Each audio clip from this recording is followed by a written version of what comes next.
Hello guys, welcome to our channel. இன்னைக்கு மதியம் என்ன லஞ்ச்னு பார்க்கலாமாங்க. சாதம், முருங்கைக்காய் சாம்பார்,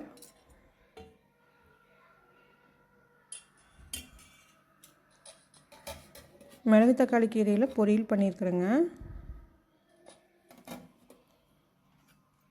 ரசம்,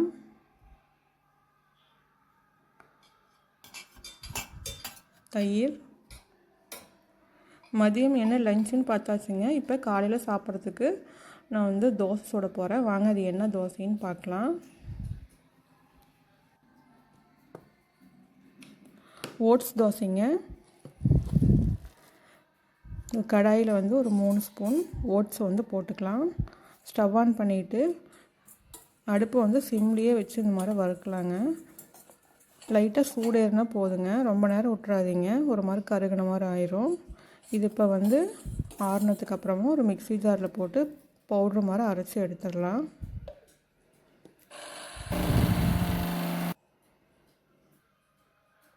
அரைச்சாச்சுங்க. இப்போ இந்த அரைச்ச ஓட்ஸ் பவுடரை ஒரு பாத்திரத்துக்கு மாற்றிக்கலாம்.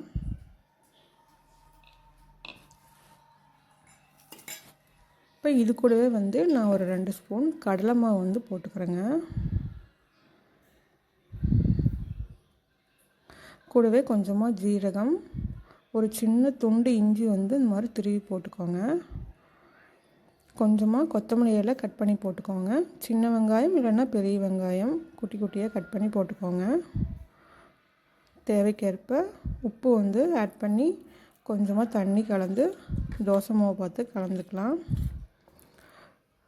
கூடவே கொஞ்சமாக பெருங்காயத்தூள் போட்டு கலந்து விட்டுருங்க. இப்போ மாவு ரெடியாக இருக்குது. இப்போ நம்ம தோசையை ஊற்றிக்கலாம். நான் கேரட் கொஞ்சமாக திருவி வச்சுருக்கிறேன். மைட்டாப்பில் அதையும் போட்டுடலாம்.